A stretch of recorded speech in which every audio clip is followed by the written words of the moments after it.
여러분, 삼위일체를 반대한다는 얘기를 들으면 이 대부분 사람들이 여호와의 증인들이나 그렇게 얘기하지 하면서 별로 관심을 갖지 않습니다. 그런데 최근 여호와의 증인들이 아니라 성경대로 믿고 따른다는 그런 사람들이 삼위일체는 이교의 사상을 로마 카톨릭이 가지고 들어왔고 현 개신교회가 이교의 가르침을 그대로 따르고 있다, 그런 주장을 하면서 미혹하고 있습니다. 이와 관련한 책들이 벌써 한 10여 권 이상 저술되어서 보급되고 있죠. 사실 그럴지라도 그런 주장에 별로 관심을 갖지 않았었는데요. 최근 제가 개인적으로 아는 여러 사람들이 이런 주장에 오도되어서 신앙에 큰 혼란을 가져오는 것을 보면서 이게 남 일이 아니라 바로 여러분들의 일이 될 수도 있겠구나, 그런 경각심을 갖게 돼서 이번 시리즈를 준비하게 되었습니다. 여러분, 이 삼위일체 하나님이라는 사상은 대부분의 기독교의 공통된 교리입니다. 사실 이것을 부인하면 일단은 이단으로 그렇게 생각하죠. 그만큼 삼위일체에 대한 교리는 정통 기독교로 인정하는 그런 기준이 되는 진리입니다. 자, 그런데 그렇게 중요한데 막상 삼위일체를 설명하라고 하면 일반 성도들뿐 아니라 목사님들도 잘 모른다는 것을 드러냅니다. 자, 그런데 그렇다면 무엇을 믿는지도 모르면서 그것을 부인하면 이단이라고 말하는 것이 과연 합리적인가? 또한 내가 뭘 믿는지도 모른다면 이 사람 저 사람 얘기가 다 성경의 진리가 될 수 있는 것 아니겠습니까? 자, 그렇다면 굳이 이 하나님을 믿을 필요가 있겠습니까? 알라도 믿고 석가도 믿고 뭐든 믿기만 하면 되는 거 아니겠습니까? 여러분, 우리가 하나님을 존재론적으로 정의하는 것은 불가능합니다. 그러나 하나님께서 인류를 구원하시기 위해서 일하시는 그분의 사역적인 관점, 인간을 구원하는 구원의 관점에서 우리가 하나님을 이해하는 것은 우리 신앙과 믿음의 필수적인 것입니다. 이 믿음을 놓쳐버리면 풍랑에 표류하는 배처럼 요동치고 맙니다. 사실 내가 알라를 믿는지 석가를 믿는지 하나님을 믿는지 분명해야 하지 않겠습니까? 여러분, 이 진리라는 것은 오직 하나입니다. 어떤 신학 박사는 이렇게 얘기하고 어떤 박사는 저렇게 얘기했다. 그래서 적당히 좋은 것을 취하면 된다. 여러분, 그런 것은 진리가 아니죠. 어떠한 신학 서적이나 신학 박사들의 해석이 아닌 오직 성경이 성경을 해석한다는 원칙에 의해서 성경만을 근거로 말씀을 드리도록 하겠습니다. 여러분, 이 삼위일체를 이해해야만 구원을 얻을 수 있는가? 그렇지는 않습니다. 그러나 삼위일체를 이해하지 못하면 구원을 받지 못할 수 있는가? 그렇습니다. 왜 그런가? 하나님에 대한 잘못된 믿음은 잘못된 신앙으로 인도하기 때문에 그렇습니다. 그 부분에 대한 자세한 이유는 다음 시간에 설명을 드리도록 하겠습니다. 자, 오늘 이 세 번으로 나누어서 하게 될 이번 이 시리즈는요. 첫 번째는 오직 성경 말씀으로만 삼위일체 사상을 이해하도록 하겠습니다. 그리고 두 번째 시간에는 삼위일체를 반대하는 주장에 대해서 성경으로만 답변을 하도록 하겠습니다. 그리고 세 번째 시간에는 기독교 역사 속에서 이 삼위일체에 대한 논의가 어떻게 진행되어 왔는지 교회의 역사적인 부분을 다루도록 하겠습니다. 사실 역사적인 부분은 나름대로의 시각차가 있기 때문에 진리냐 아니냐 그런 접근보다는 가장 정확한 사실적인 부분을 설명하도록 애쓰도록 하겠습니다. 특별히 이 기독교회사에서 잘 알려지지 않은 가장 진실한 부분들, 교회의 역사가 더럽혀지기 전에 소중한 기록들을 터치함으로써 이 삼위일체에 대한 역사적 이해를 풍부히 할 수 있도록 노력하겠습니다. 자, 욥기서 11장 7절에 보면요. 내가 하나님의 오묘를 어찌 능히 측량하며 전능자를 어찌 능히 온전히 알겠느냐. 하늘보다 높으시니 내가 어찌 하겠으며 음부보다 깊으시니 내가 어찌 알겠느냐 말씀하셨습니다. 여러분, 우리가 하나님에 대해서 연구할 때 주의해야 할 것은 우리는 하나님을 온전히 다 알 수 없다는 사실입니다. 사실 사람이 사람에 대해서도 온전히 알지 못합니다. 사람에 대한 것도 다 모르는데 어떻게 유한한 인간이 하나님을 온전히 알 수 있겠습니까? 하지만 성경에 나타내 주신 것만큼은 또 우리가 알아야 하지 않겠습니까? 여러분, 성경보다 더 성경적인 것은 없습니다. 이 시간 성경이 세 분 하나님에 대해서 어떻게 묘사했는지 살펴보도록 하십시다. 먼저 이 삼위일체를 반대하는 이 대표적인 교파인 여호와의 증인의 주장을 한번 살펴보도록 하겠습니다. 그들은 이렇게 얘기합니다. 그 삼위일체를 믿어야 하는가라는 책 29페이지에 보면 성서 어디에도 실체, 능력 및 영원성에 있어서 셋이 모두 같다고 알려주는 성구는 하나도 없습니다. 성서는 일관되게 전능하신 하나님 여호와를 홀로 최고자로, 예수를 그분이 창조하신 아들로, 성령을 하나님의 활동력으로 밝혀줍니다. 라고 이야기합니다. 여러분, 이 그들이 말하는 이 하나님은 여호와 아버지만 한 분이시며 예수님은 여호와께서 만드신 피조물, 그리고 성령은 하나님의 활동력이라는 것입니다. 이런 가르침이 여호와의 증인들뿐만 아니라 제가 처음에 말씀드렸듯이 여러 개신교 분파에서도 주장하는 그런 일들이 생기고 있습니다. 여호와의 증인들이 왜 존재하겠습니까? 정말 그럴싸한 가르침들이 있기 때문에 사람들이 미혹되는 것 아니겠습니까? 또한 현재 개신교의 가르침이 너무 모호하고 난해하기 때문에 개신교인들이라고 할지라도 쉽게 휩쓸려 버리고 있는 그런 현실입니다. 여러분도 진리의 기초에 서 있지 않으면 언제 바람에 흔들리는 갈대처럼 이리저리 휩쓸릴지 모릅니다. 우리가 무조건 피하기보다는 정확한 성경의 진리를 깨달아서 이 위험이 많은 마지막 시대에 말씀의 반석 위에 든든히 서 계시기를 간절히 바랍니다. 여러분, 삼위일체란 무엇일까요? 트리니티. 이 말은 머리는 셋인데 몸이 하나다, 그런 의미가 아닙니다. 일체라는 말은 이 동등하다는 그런 뜻으로 쓰이는 말이죠. 부부일체라고 할 때 남편과 아내의 몸이 하나라는 뜻입니까? 아니죠. 가정을 이루어서 살아가는데 인격이 동등하고 계획과 목적과 행사가 동일하다는 그런 뜻으로 쓰는 말이죠. 군사부일체라는 말도 임금과 스승과 아버지의 몸이 하나라는 말이 아니죠. 백성에게 임금이, 제자에게 스승이, 자녀에게 부모가 가진 권위와 위치가 동등하다는 말입니다. 여러분, 이제 삼위일체의 뜻이 좀 쉬워지죠. 그처럼 성경에 계시된 아버지, 아들, 성령은 동등하다는 뜻입니다. 아버지와 아들과 성령이 다 스스로 계신 하나님이라는 뜻입니다. 한 몸뚱아리에 셋이 존재하고 다 그런 게 아니란 말입니다. 자, 좀 더 분명하게 정리하면요. 성부, 성자, 성령 살아계신 세 하나님이 계시는데 그 세 분은 모두 스스로 존재하십니다. 세 하나님은 불멸이시고 전지전능하시고 만유 위에 계시고 항상 존재하십니다. 세 하나님은 동일한 신의 본성과 사랑의 본질을 가지셨고 목적과 사상과 거룩함이 일체이십니다. 이 성부, 성자, 성령, 이 삼위의 하나님이 얼마나 조화롭게 유니티한 분이신가. 먼저 이 마태복음 28장 19절, 그러므로 너희는 가서 모든 족속으로 제자를 삼아 아버지와 아들과 성령의 이름으로 침례를 주고라는 말씀이 있습니다. 여기 보면 이 아버지와 아들과 성령의 이름으로 침례를 주고 했을 때 이 여기에 사용된 헬라어는 투, 오노마 투, 파트로스 카이 투, 휘우 카이 투, 하기우, 그리고 푸니마토스, 이렇게 표현되어 있습니다. 그러니까 이 말씀은 침례를 줄 때 아버지와 아들과 성령의 이름으로 주라는 분부인데요. 이 말씀 중에 보면 이름이라는 단어는 단수입니다. 아버지와 아들과 성령 앞에 모두 관사를 붙여서 서로 확실하게 개처로서 구분을 두었습니다. 이 투 파트로스 아버지, 그 투 휘우 아들, 그리고 투 하기우 성령, 이렇게 이 관사를 다 붙여놨는데요.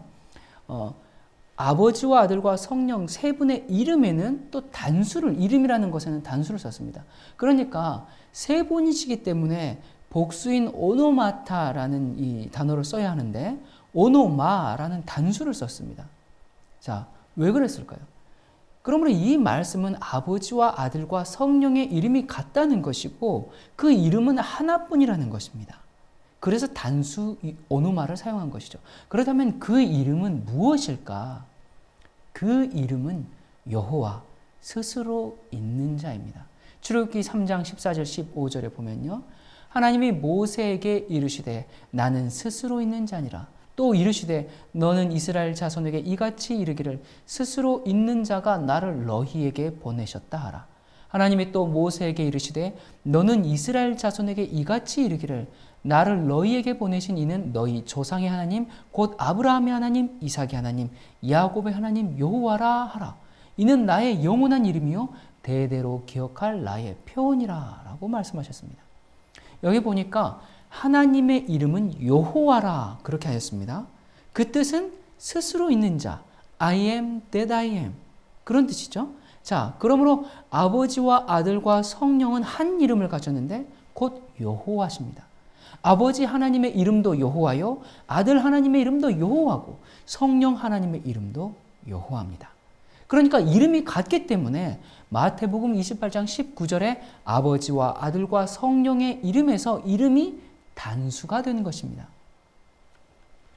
여러분, 스스로 있다 그런 말은 쉬운 말이 아닙니다. 우리는 다 부모님이 있게 했기 때문에 있습니다. 그런데 하나님은 누군가가 있게 한 것이 아니라 그분들의 이 존재 근거가 그들 자신이라는 말입니다. 스스로 계신 분이 아니면 여호와라는 이름을 가질 수가 없는 것입니다.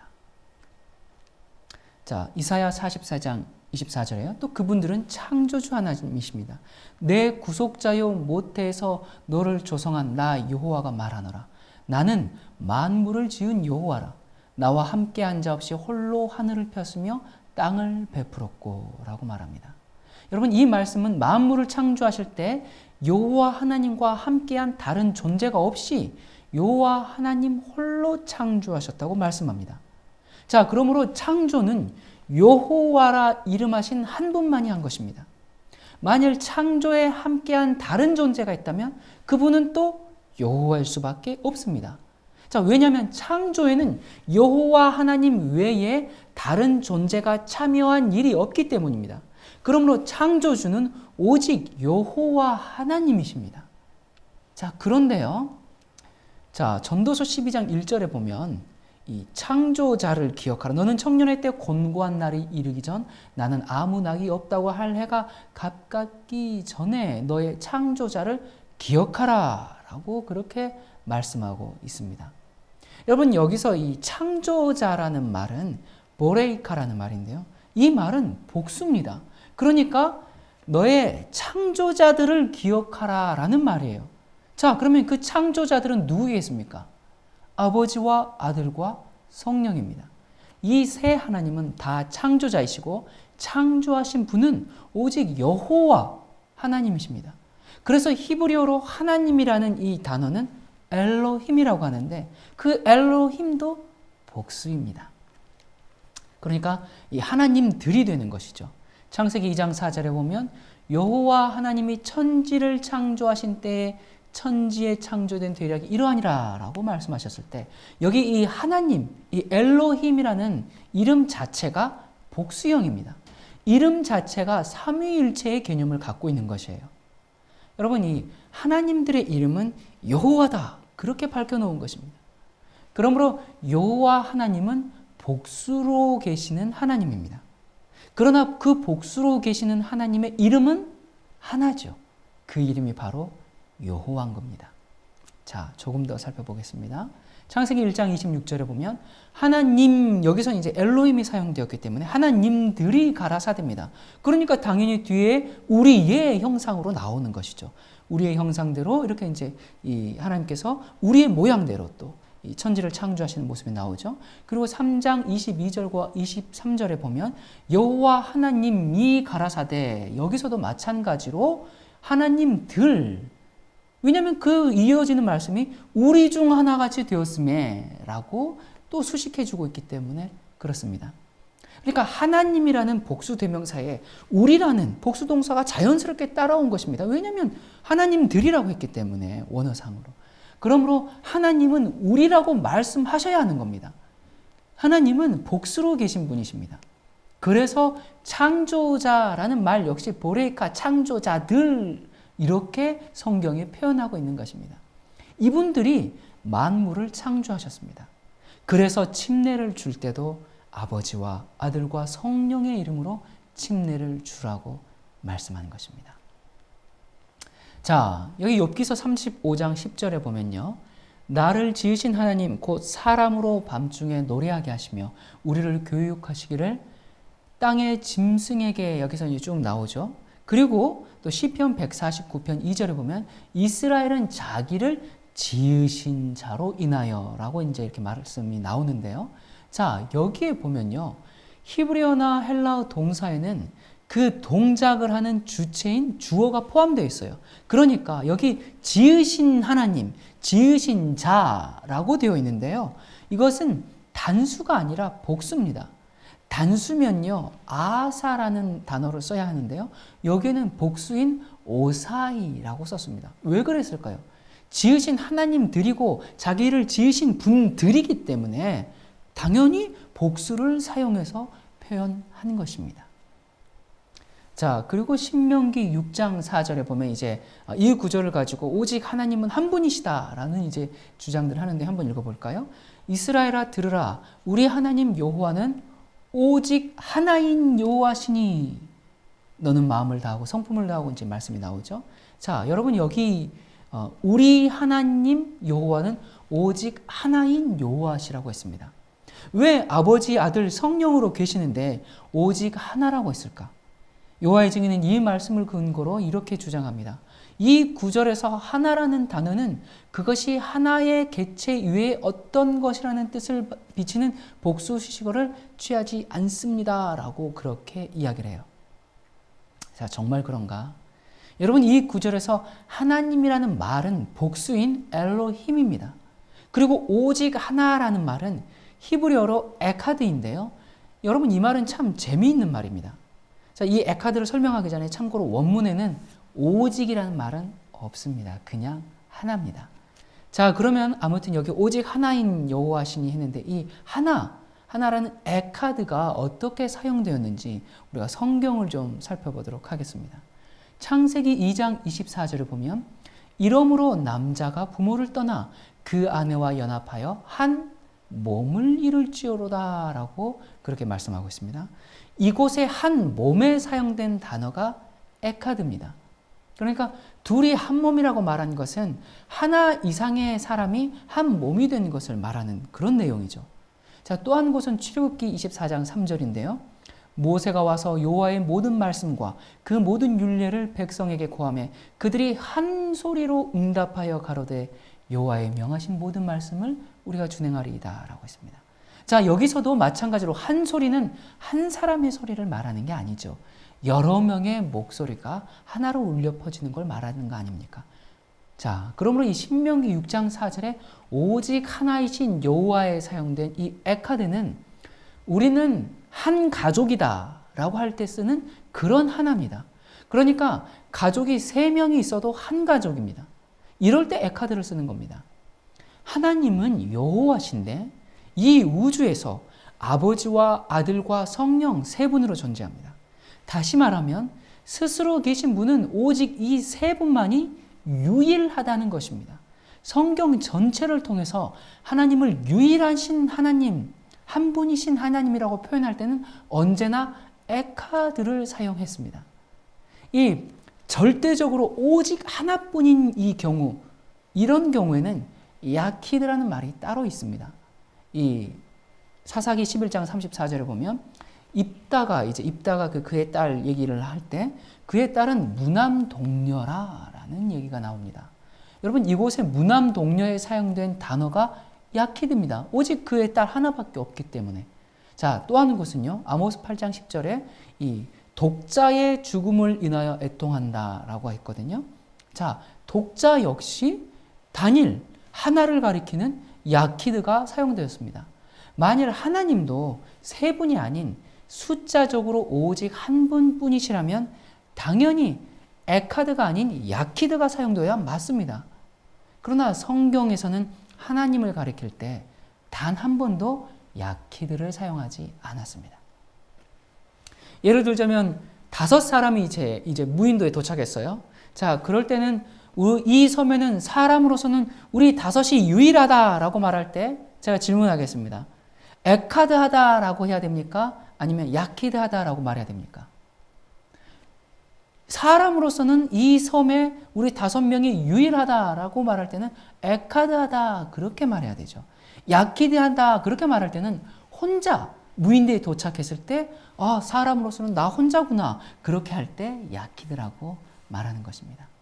여러분 이것처럼 이 우주 안에서 여호와라고 불리는 이 하나님 엘로힘 하나님은 아버지와 아들과 성령이 유일하십니다. 에카드 하신 겁니다. 그래서 일체라는 말을 우리가 바르게 이해하는 일이 참 중요합니다. 여러분 일체라는 몸이 하나라는 말이 아니고요. 그것은 동등하다는 뜻을 가지고 있는 말입니다.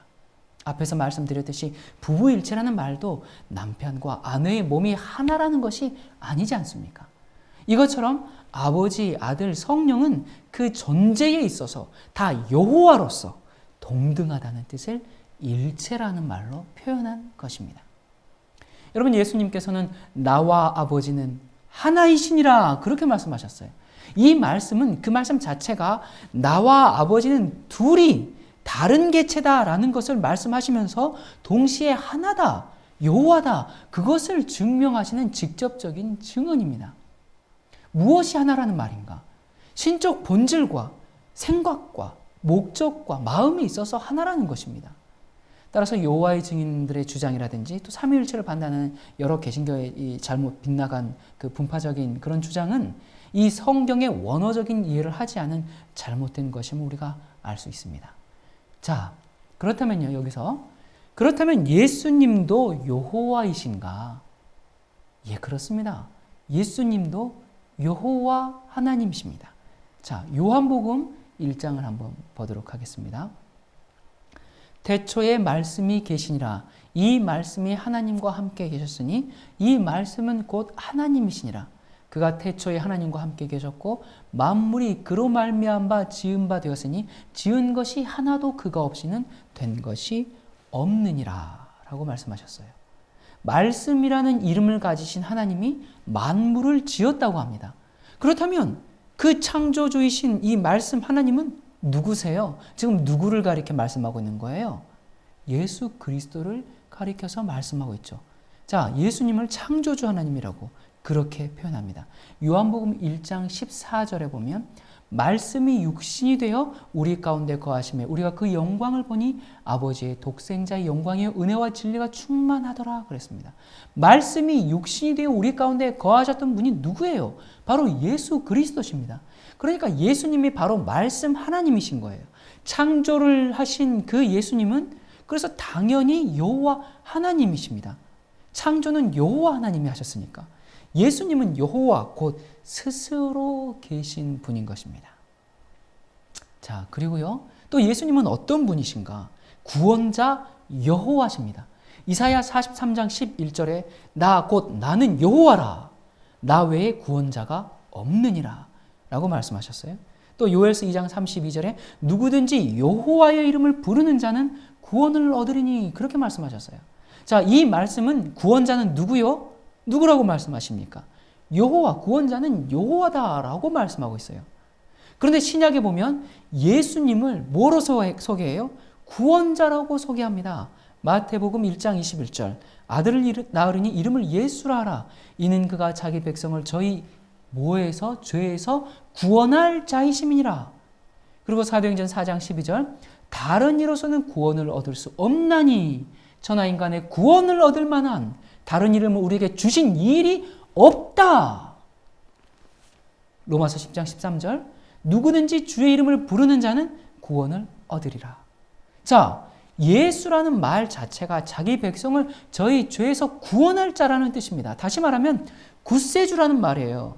그런데 구약 성경에 보면 구주는 오직 누구뿐이라고요? 구주는 오직 여호와뿐이라고 말씀하셨어요. 참 문제가 생겼죠? 자, 그러므로 구주로 오신, 구세주로, 구원자로 오신 예수님은 여호와 하나님이신 겁니다. 그러므로 인간의 구원자로 오신 예수님은 여호와십니다. 자, 그리고 예수님은 또한 여호와가 가지고 있는 특성, 스스로 있는 분이십니다. 요한복음 8장 58절에 보면 예수께서 가라사대 진실로 진실로 너희에게 이르노니 아브라함이 나기 전부터 내가 있느니라 하셨습니다. 내가 있느니라. 헬라어로 에고에이미. 나는 나다. I am. 나는 스스로 존재한다. 이렇게 선언하신 겁니다. 이게 근데 이런 이 뜻이 무슨 뜻이에요? 여호와의 이름의 뜻입니다. 여러분, 호렙산 가시덤불에서 모세에게 나는 스스로 있는 자다 그렇게 말씀하셨던 그 여호와의 이름, 바로 그 여호와와 동일한 이름을 예수님께서 스스로 지금 말씀하고 있는 것이에요. 여러분, 그리스도는 나는 선한 목자다. 나는 산떡이다. 내가 곧 길이요 진리요 생명이다. 하늘과 땅의 모든 권세를 내게 주셨다. 그렇게 말씀하셨습니다. 나는 I am. 예수 그리스도는 모든 약속의 보증이 되시는 겁니다.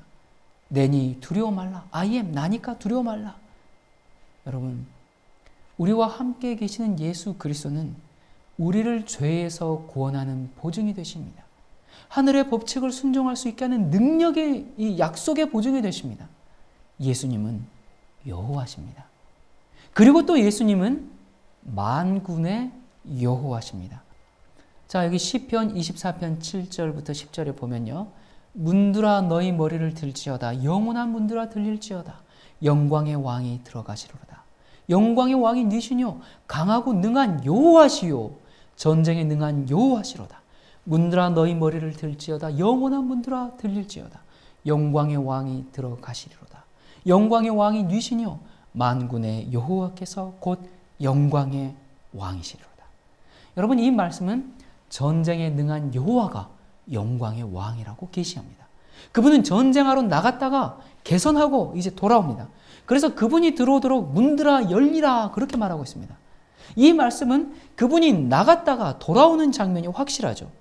전쟁하러 나갔다가 돌아오시는 여호와, 그분은 영광의 왕이시며 돌아오셔서 영광의 보좌에 앉으실 것입니다.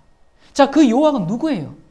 나가서 사탄과 싸워 이기시고 구원의 일을 다 이루시고 돌아오시는 예수 그리스도를 말하고 있는 것입니다. 그래서 영광의 보좌에 앉으시는 영광의 왕 여호와는 예수님이십니다. 시편 24편의 이 승천하시는 만군의 여호와는, 이 영광의 왕은 예수 그리스도이십니다. 정말로 예수님께서 영광의 왕이신가? 마태복음 19장 28절에 보면 예수께서 가라사대 내가 진실로 너희에게 이르노니 세상이 새롭게 되어 인자가 자기 무슨 보좌요? 영광의 보좌에 앉을 때에 나를 쫓는 너희도 12보좌에 앉아 이스라엘 12지파를 심판하리라 말씀하셨습니다. 또 마태복음 25장 31절 인자가 자기 뭐요?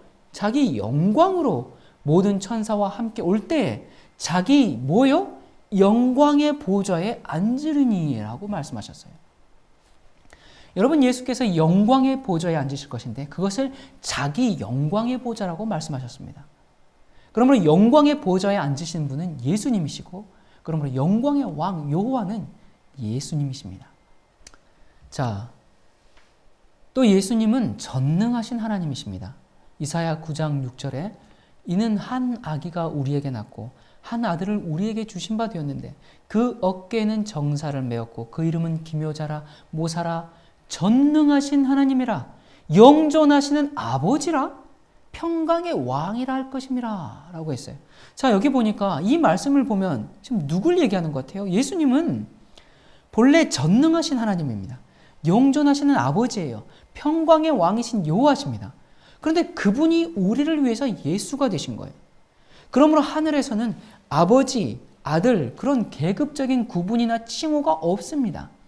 하나님의 아들이라는 이름을 취하신 것은 오직 우리의 구원의 역사를 위해서 가지신 것입니다. 지금 여기에 제가 지금 성부 하나님이 이 땅에 올 때는 성자 하나님이 되었다. 그러니까 한 하나님이 이 땅에 올 때는 예수로 왔다. 그런 양태론을 말하는 것이 아니고요. 하늘에는 세 분 여호와 하나님이 계십니다. 성부, 성자, 성령의 이 그런 구분은 인간을 구원하는 사역적인 측면에서에 붙여진 그런 기능적인 이름들이지, 우리가 하나님을 아버지로 부르는 것처럼 하늘에서 성령님이 성부 하나님을 아버지로 부르고 그런 게 아니란 말입니다. 그분들의 신성의 본질적인 이름이 아니시라는 말입니다. 바로 이 이사야서 말씀 자체가 분명히 한 아기로 태어났어. 그분을 지금 한 아기로 태어나신 분이 누구예요? 예수 그리스도시죠. 그런데 그분을 뭐라고 설명해요? 영존하시는 아버지라고 표현하십니다. 여호와 하나님이라고 표현하고 있는 것입니다. 자, 그런데 이 여호와 아버지 하나님, 평강의 왕이신 하나님이 이 땅에 종으로 또 오신 하나님이십니다. 빌립보서 2장 6절부터 8절, 그는 근본 하나님의 본체시나 하나님과 동등됨을 취할 것으로 여기지 아니하시고, 여러분 잘 아시는 말씀이죠. 오히려 자기를 비어 종의 형체를 가져 사람들과 같이 되었고 사람의 모양으로 나타나셨음에 자기를 낮추시고 죽기까지 복종하셨으니 곧 십자가에 죽으심이라 그러셨어요. 자, 여러분, 우리를 위해서 전능하신 하나님이 사람이 되시고 영존하신 아버지가 아들이 되시고 평강의 왕이 종이 되신 겁니다. 여호와 하나님이 이 땅에 종으로 오셨다는 사실을, 그 사랑을 여러분 우리가 어떻게 다 감당할 수 있겠습니까? 예수님을 피조물로 격화시켜 버리면 우리 구원에 대한 이해가 불분명해질 뿐만 아니라 인간을 향한 여호와 하나님의 사랑에 대해서도 우리는 피상적인 이해를 가질 수밖에 없습니다. 하나님은 사랑이시다라는 그 진정한 감사와 감격이 나올 수가 없는 것입니다. 여호와 하나님께서 우리를 위해서 이 땅에 오셔서 예수라는 이름을 취하신 그 이름 안에 여호와 하나님의 모든 이름이 들어 있습니다. 그래서 그 이름 예수는 가장 아름답고 가장 기묘한 이름이십니다. 우리가 부르는 이 예수라는 이름 안에 우리 인류를 구속하기 위한 모든 것이 들어 있습니다. 예수라는 이름을 부르는 것 자체가 하나님은 사랑이시라고 온 우주에 공표하는 것입니다. 자, 계속 봅니다. 자, 우리가 이 아버지 여호와가 있는 것은 압니다. 그런데 혹시 남편 여호와가 있다라는 것을 혹시 아십니까? 예. 이사야 54장 5절을 보면요. 이는 너를 지으신 자는 내 남편이시라. 그 이름은 만군의 여호와시며. 자, 뭐라고요? 지으신 자, 창조주가 나오죠. 근데 또 그분은 내 남편이시에요. 그런데 또 그 이름이 뭐라고요? 만군의 여호와라고. 그리고 온 세상의 하나님이라 그렇게 칭함받을 거라고 했어요. 남편인데 그분이 여호와십니다. 여러분, 성경에서 남편, 신랑 되신 분은 누구예요? 예수님이죠. 그러므로 남편 여호와는 예수님을 지금 말씀하고 있는 것입니다. 자, 그리고 또 예수님은 반석이신 여호와십니다. 이사야 44장 6절부터 8절에 보면 만군의 여호와가 말하노라. 나 외에 신이 있겠느냐? 과연 반석이 없나니 다른 신이 있음을 알지 못하노라. 그렇게 말씀하셨어요. 자, 여호와의 증인은 위에 이 반석은, 이런 반석은 아버지만을 가리킨다고 말합니다. 그런데 이 고린도전서 10장을 한번 보도록 하십시다. 1절부터 4절에 보면요. 형제들아, 너희가 알지 못하기를 내가 원치 않으니, 정말로 여러분들이 알지 못하기를 제가 원치 않습니다. 자, 여기 이어서 갑니다. 우리 조상들이 다 구름 아래 있고 바닷 가운데로 지나며 모세에게 속하여 다 같은 신령한 음료를 마셨으니 이는 저희를 따르는 신령한 반석으로부터 마셨음에 그 반석은 곧 그리스도시라 라고 말씀하고 있어요. 구약의 반석이 바로 예수 그리스도라고 성경 자체가 성경을 스스로 해석해 주고 있습니다. 자, 그리고요. 예수 그리스도는 처음이요 마지막이신 여호와시다라고 또 구약 성경에서 증언합니다. 이사야 44장 6절을 보면 이스라엘의 왕인 여호와, 이스라엘의 구속자인 만군의 여호와가 말하노라. 나는 처음이요 나는 마지막이라. 나 외에는 다른 신이 없느니라. 자, 여러분, 만군의 여호와의 칭호는 처음이요 나중입니다. 자, 그렇다면 예수 그리스도 역시 처음과 나중 되시는 여호와이실까요? 네, 그렇습니다. 계시록 1장 17절에 보면 두려워 말라 나는 처음이요 나중이니 라고 말씀하셨습니다. 또 계시록 22장 13절에 나는 알파와 오메가요 처음과 나중이요 시작과 끝이라. 여러분, 이 반모섬의 요한에게 나타나신 예수님은 처음과 나중 되시는 여호와 하나님이심을 우리가 부인할 길이 없는 것입니다. 자, 우리는 지금까지 예수 그리스도는 여호와 하나님이심을 성경으로 확인했습니다. 그렇다면 성령 하나님도 여호와 하나님이라는 칭호를 가지시는 그런 하나님이신가? 물론 그렇습니다. 자, 창조주 하나님이신 성령 하나님을 살펴보도록 하겠습니다. 시편 104편 30절에 보면 주의 영을 보내어 저희를 창조하사 지면을 새롭게 하시나이다. 또 욥기 33장 4절에 하나님의 신이 나를 지으셨고 전능자의 기운이 나를 살리시느니라. 자, 여기 보면요, 주의 영, 하나님의 신, 이 성령께서 사람을 창조하셨고 땅을 창조하셨습니다. 자, 그러면 성령도 창조에 함께한 분이 되십니다. 그런데 창조는 여호와가 아니면 안 돼요. 왜냐하면 창조하는 일에는 여호와 외에 함께한 이가 없이 여호와가 창조하셨다고 분명히 말씀하셨기 때문에 그렇습니다. 그래서 여호와 하나님은 우리 중 하나라고 말씀하셨고 그 우리는 다 여호와다라고 말씀하셨어요. 여호와는 온 우주의 만물을 창조하신 아버지와 아들과 성령 세 개체로 계시는 분뿐입니다. 그래서 유일하신 여호와십니다. 유일하신 여호와라는 말씀은 여호와가 절대적인 한 분, 하나뿐이라는 그런 의미가 아니라 온 우주에 여호와라는 이름을 가질 수 있는 스스로 계신 분은 아버지와 아들과 성령으로 우리에게 계시해 주신 그분들만이 유일하시다는 말씀입니다. 그래서 오직 하나인 유일한 여호와라고 말씀하신 것입니다. 그러므로 아버지, 아들, 성령이 오직 한 이름을 가졌다고 마태복음에 기록된 것입니다. 여러분, 침례가 무엇인가? 침례는 죽을 수밖에 없는 죄인이 창조주이신 아버지와 아들과 성령의 이름으로 다시 재창조되는 사역인 것입니다. 그분들의 창조의 사역을 내 생애 가운데 맛볼 수 있는 것이 바로 침례인 것입니다. 그래서 성경은 창조자를 가리킬 때 복수 용어를 사용하신 것입니다. 보레이카라고 복수를 사용하셨죠. 자, 그리고 또 이 늦은 비 여호와에 대해서 설명하고 있습니다. 호세아 6장 3절에 보면요, 그러므로 우리가 여호와를 알자 그랬어요. 힘써 여호와를 알자.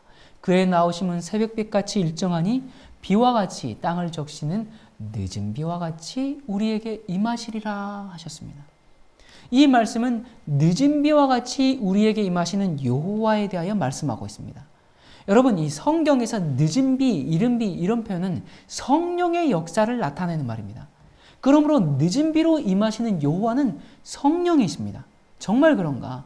우리 다음 말씀으로 확인해 보도록 하겠습니다. 이사야 32장 15절. 필경은 위에서부터 무엇을요? 성신을 우리에게 부어주시리니 광야가 아름다운 밭이 되며 아름다운 밭을 삼림으로 여기게 되리라. 위에서부터 부어주시는 광야가 아름다운 밭이 되게 하고 그 아름다운 밭은 삼림이 되게 하는 것은 비죠. 그런데 여기서는 그 성령이 위에서부터 부어지면 그렇게 된다고 계시하고 있습니다.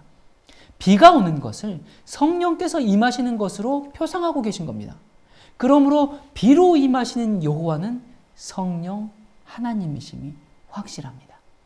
자, 더 분명한 증거들을 또 살펴보도록 하겠습니다. 이사야 6장 9절에 보면요, 여호와께서 가라사대 가서 이 백성에게 이르기를 쭉 말씀하십니다. 자, 누가 가라사대요? 여호와께서 말씀하시되. 그런데 이 말씀을 사도행전 신약에서 뭐라고 표현하는가? 성령이 선지자 이사야로 너희 조상에게 말씀하신 것이 옳도다 라고 하고 있어요. 그러니까 여호와께서 하신 말씀을 성령께서 하셨다라고 지금 성경이 성경 자체를 해석해주고 있는 것입니다. 자, 이 말씀 한 말씀으로 끝내는 것이 아니라 우리 계속 살펴보겠습니다. 자, 성령께서 여호와이신가? 네, 그렇죠. 예레미야 31장 32절에 보면요, 나 여호와가 말하노라. 이 언약은 내가 그들의 열조의 손을 잡고 애굽 땅에서 인도하여 내던 날에 세운 것과 같이 아니할 것은 내가 그들의 남편이 되었어도 그들이 내 언약을 파하였음이니라. 자, 이 말씀을 히브리서에서 그대로 반복하십니다. 자, 그러므로 누가요? 성령이 이르신 바와 같이 오늘날 너희가 그의 음성을 듣거든 노하심을 격동하여 광야에서 시험하던 때와 같이 너희 마음을 강팍해 하지 말라. 거기서 너희 열조가 나를 시험하여 증험하고 40년 동안에 나의 행사를 보았느니라. 지금 예레미야의 나 여호와가 말씀하셨다라는 그 말씀을 인용하는데 누가 했다고 또 얘기해요? 여호와께서 하신 말씀을 성령이 하셨다라고 사도 바울이 또 기록하고 있습니다. 여러분, 이처럼 아버지와 아들과 성령이 다 여호와라는 사실은 이 성경 자체가 분명히 증거하고 있습니다. 이것을 신학적으로 그냥 표현하자면 삼위일체라고 말하는 것입니다. 이 말은 신학 용어지 성경 용어는 아니에요. 그러나 성경에 그런 사상이 있기 때문에 그런 사상을 간단한 말로 표현할 수 없을까 하고 연구해 만든 용어입니다. 그러므로 그 단어가 성경에 없기 때문에 그런 사상도 없다, 그렇게 생각하는 것은 합당한 것이 아니지요. 자, 성령 하나님이 인격을 가지신 개체인가? 맞습니다. 많은 사람들이 성령 하나님은 단순히 기운이다, 파워다, 어떤 능력이다, 영이시다, 하나님께서 나오는 그런 호흡이다, 이렇게 얘기하는데요. 성령이 인격을 가지신 하나님이라는 증거는 너무나 많습니다. 여러분, 성령이 활동력이라면 우리는 그 활동력, 능력을 활용해야 할 것입니다. 그러나 성령이 하나님이라면 우리는 성령의 뜻에 복종해야 할 것입니다. 만약 성령이 하나님인데 그분을 우리가 활용하려 한다면 그것은 참남한 행동이요 신성에 대한 모독이 될 것입니다. 자, 여러분, 이 성령 하나님의 이제 인격적인 속성을 살펴볼 텐데요. 인격에는 이 지성, 감정, 의지 이 세 가지 요소가 필요합니다. 자, 성령 하나님의 이 지성적인 면을 먼저 살펴보도록 하겠습니다. 고린도전서 2장 10절에 보면 오직 하나님이 성령으로 이것을 우리에게 보이셨으니 성령은 모든 것 곧 하나님의 깊은 것이라도 통달하시느니라 라고 말씀하셨습니다. 또 요한 1서 5장 7절에 증거하시는 이는 성령이시니 성령은 진리니라 라고 말씀하셨어요. 사도행전 15장 28절 성령과 우리는 이 요긴한 것들 외에 아무 짐도 너희에게 지우지 아니하는 것이 가한 줄 알았노니 라고 말씀합니다. 여러분, 이처럼 성령은 지력을 소유하고 계십니다. 하나님의 깊은 것을 통달하시고 증거하시고 진리십니다. 또 성령은 감정을 가지고 계신 분입니다. 에베소서 4장 30절 하나님의 성령을 근심하게 하지 말라. 로마서 15장 30절 형제들아 내가 우리 주 예수 그리스도로 말미암고 성령의 사랑으로 말미암아. 자, 그리고 베드로가 가로되 아나니아야 어찌하여 사탄이 내 마음에 가득하여 내가 성령을 속이고 또 땅값 얼마를 감추었느냐라고 이제 말씀을 하고 있습니다. 사도행전 5장 3절과 4절에 이렇게 이야기를 하고 있습니다. 여러분, 성부, 성자 하나님처럼 개인적으로, 인격적으로 그런 감정을 가지신 분이 성령 하나님이십니다. 자, 사도행전 16장 6절에 보면 또 성령 하나님은 의지를 가지고 있는 분입니다. 성령이 아시아에서 말씀을 전하지 못하게 하시거늘 부르기아와 갈라디아 땅으로 다녀가 라고 그분의 뜻대로 말씀하시는 것이 나옵니다. 또 고린도전서 12장 11절에 이 모든 일은 같은 한 성령이 행하사 그 뜻대로 각 사람에게 나눠주시니라 라고 말씀하고 있습니다. 또 로마서 8장 26절 이와 같이 성령도 우리 연약함을 도우시나니 우리가 마땅히 빌 바를 알지 못하나 오직 성령이 말할 수 없는 탄식으로 우리를 위하여 친히 간구하시느니라 라고 말씀하고 있고요. 로마서 8장 27절 마음을 감찰하시는 이가 성령의 생각을 아시나니 이는 성령이 하나님의 뜻대로 성도를 위하여 간구하심이니라 라고 말하고 있습니다. 여러분, 성령은 그 뜻대로 하시는 의지를 소유하고 계십니다. 이런 말씀들은 초대교회가 성령을 인격체로 보았다는 것을 증명합니다. 성령은 감정을 소유하시고 생각을 지니신 분이기 때문에 우리를 위해서 탄식하고 친히 간구하시는 분입니다. 자, 또 이 성령의 인격적인 활동을 좀 더 살펴보도록 하겠습니다. 성령은 말씀하십니다. 마태복음 3장 16, 17절 예수께서 침례를 받으시고 곧 물에서 올라오실새 하늘이 열리고 하나님의 성령이 비둘기같이 내려 자기 위에 임하심을 보시더니 하늘로서 소리가 있어 말씀하시되 이는 내 사랑하는 아들이요 내 기뻐하는 자라 하시니라. 또 사도행전 13장 2절 주를 섬겨 금식할 때 성령이 가라사대 내가 불러 시키는 일을 위하여 바나바와 사울을 따로 세우라 하시니 라고 말씀하고 있고요. 마태복음 10장 19, 20절에 너희를 넘겨줄 때 어떻게 또는 무엇을 말할까 염려치 말라. 그때 무슨 말할 것을 주시리니 말하는 이는 너희가 아니라 너희 속에서 말씀하시는 자 곧 너희 아버지의 성령이시니라 라고 말씀하고 계십니다. 또한 성령은 가르치시는 역사를 하십니다. 요한복음 14장 26절 보혜사 곧 아버지께서 내 이름으로 보내실 성령 그가 너희에게 모든 것을 가르치시고 내가 너희에게 말한 모든 것을 생각나게 하시리라 라고 말씀하고 있습니다. 누가복음 12장 12절 마땅히 할 말을 성령이 곧 그때 너희에게 가르치시리라 하시니라. 그러나 성령이 밝히 말씀하시기를 후일에 어떤 사람이 믿음에서 떠나 미혹하는 영과 귀신의 가르침을 쫓으리라 하셨으니 디모데전서 4장 1절 귀 있는 자는 성령이 교회들에게 하시는 말씀을 들을지어다. 이기는 그에게는 내가 하나님의 낙원에 있는 생명나무의 과실을 주어 먹게 하리라. 계시록 2장 7절. 자, 이처럼 성령께서는 말씀하시고 가르치십니다. 또한 성령은 책망하시고 증거하시고 인도하시고 알리십니다.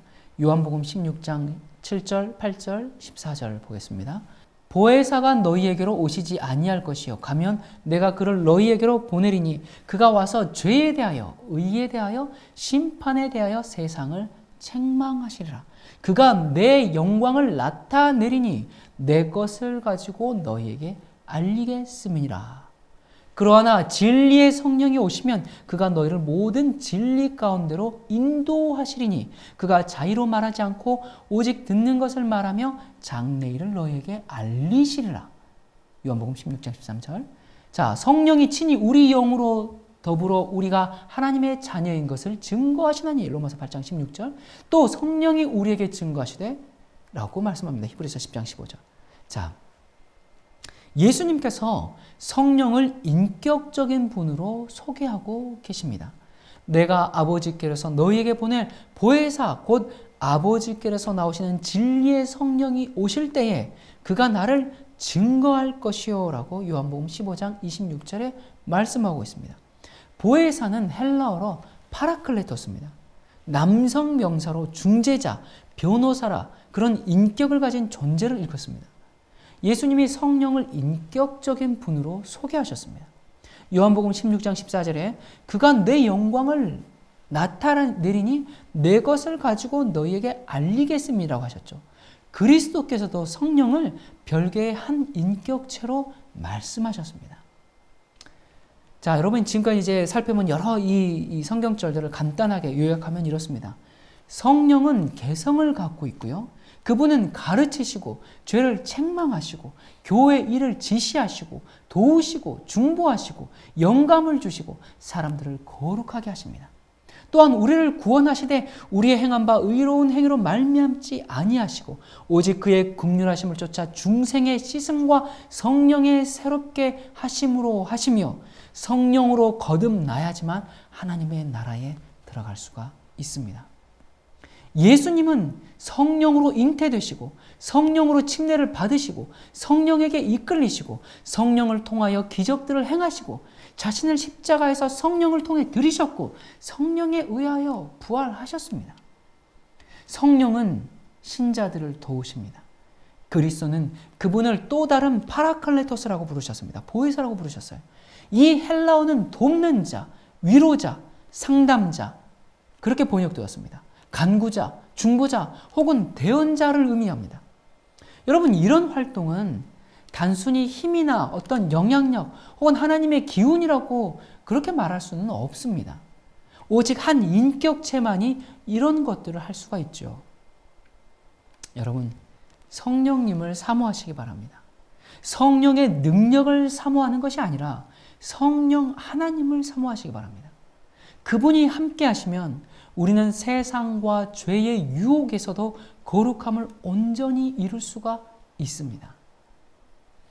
이 성경은 참 이 저자들이 뭔가를 참 의도하면서 기록해 놓았음을 성경을 조금만 살펴보면 우리가 충분히 깨달을 수가 있습니다. 저 유명한 그 아론의 축복기도 잘 아시죠? 이 아론의 이 기도에 보면, 축도에 보면 여호와가 3번 반복됩니다. 민수기 6장에 나오는 여호와는 내게 복을 주시고 너를 지키시기를 원하며, 그 다음에 또 여호와는 그 얼굴로 내게 비치사 은혜 베푸시기를 원하며, 26절에 여호와는 그 얼굴을 내게로 향하여 드사 평강 주시기를 원하노라 할지니라. 여호와가 3번 나옵니다. 왜 그런가? 3분 하나님이시기 때문에, 3위 하나님이시기 때문에 그렇습니다.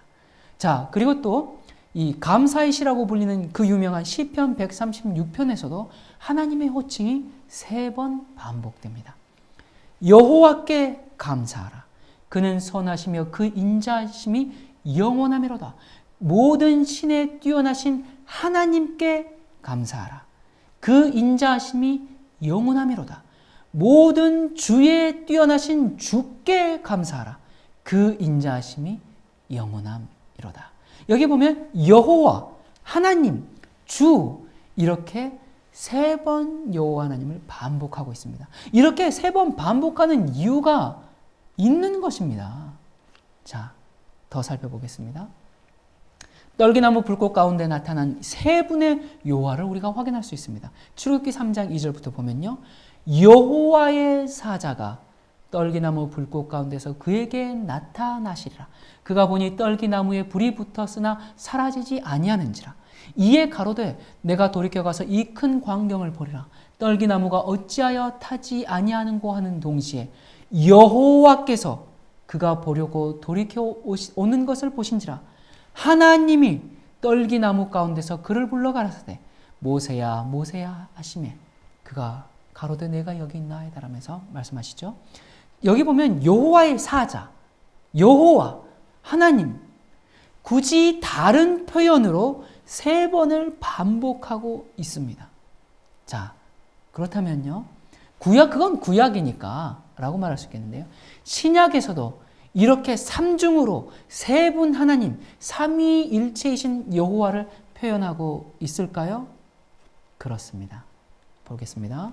자, 베드로전서 1장 2절에 보면요, 곧 하나님 아버지의 미리 아심을 따라 성령의 거룩하게 하심으로 순종함과 예수 그리스도의 피 뿌림을 얻기 위하여 택하심을 입은 자들에게.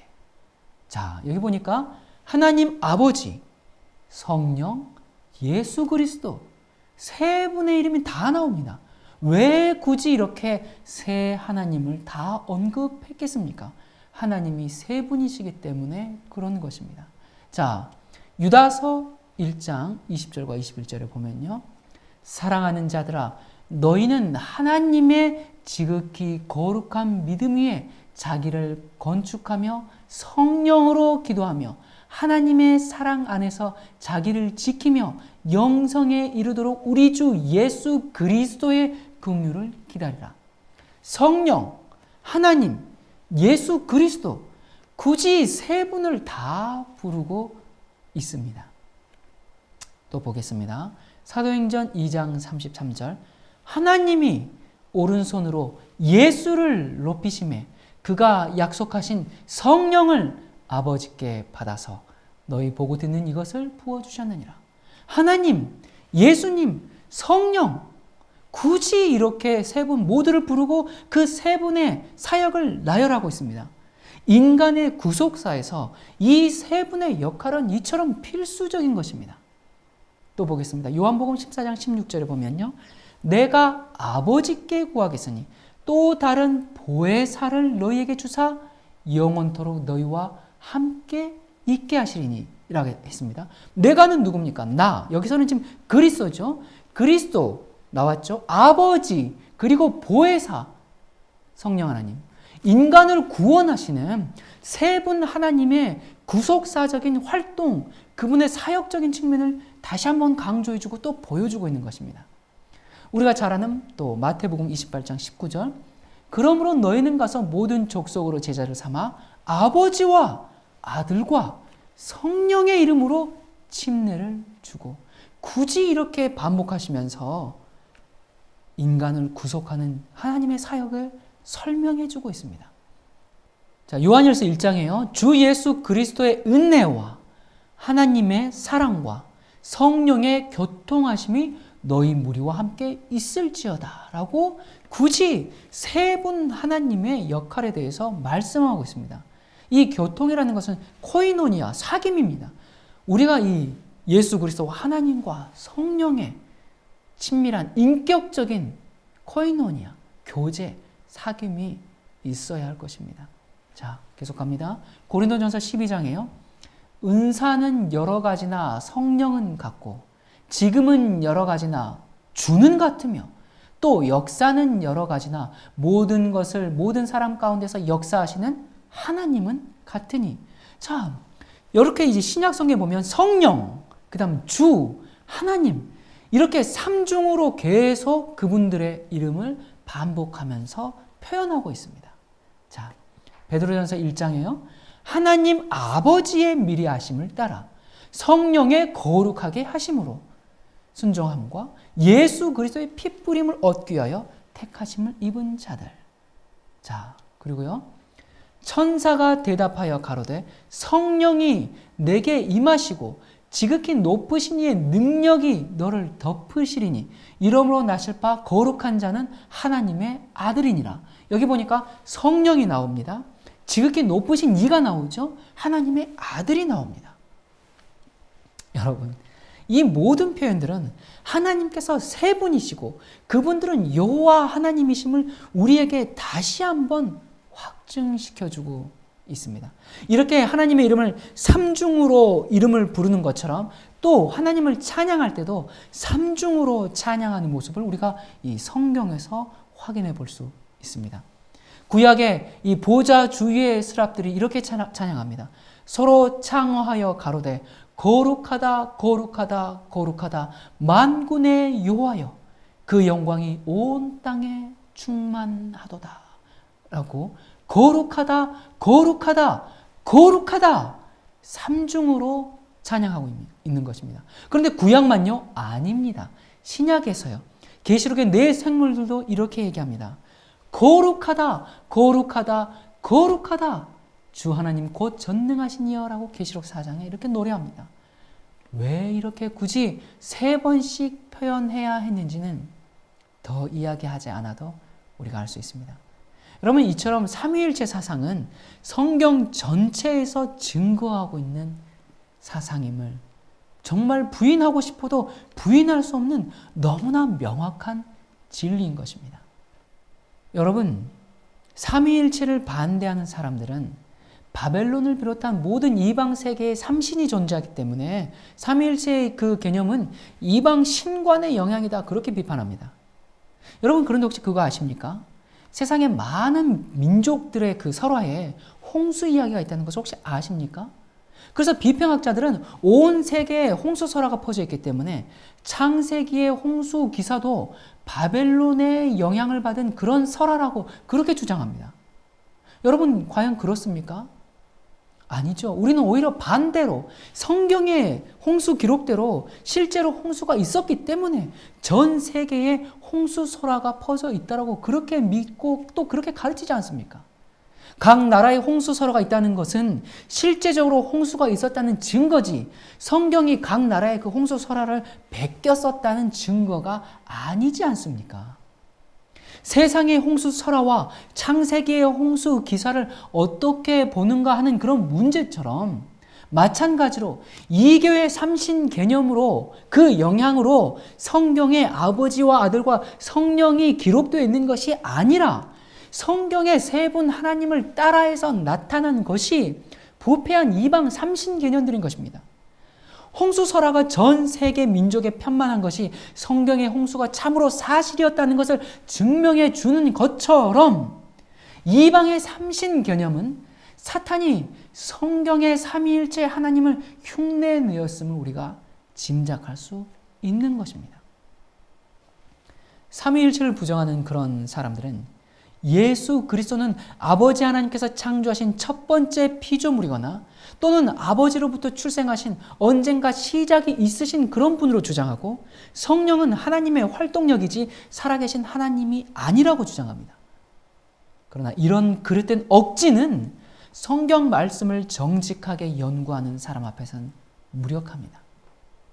여러분, 오늘 성경이 좀 더 분명하게 펼쳐져 보이십니까? 삼위일체라는 단어가 성경에 없다고 해서 삼위일체 사상을 부인하는 그런 어리석음에 빠지지 않기를 간절히 바랍니다. 여러분, 오늘도 저와 여러분을 구원하시기 위해서 최선을 다하고 계시는 그 하나님의 놀라운 사역, 우리를 구원하시기 위해서 세 분 하나님의 그 놀라운 사역을 우리가 경험하고 더욱 하나님을 사모하는 하루가 되기를 간절히 바랍니다. 제가 다음 시간에는 더 분명하고 확실한 성경 말씀으로 만나도록 하겠습니다.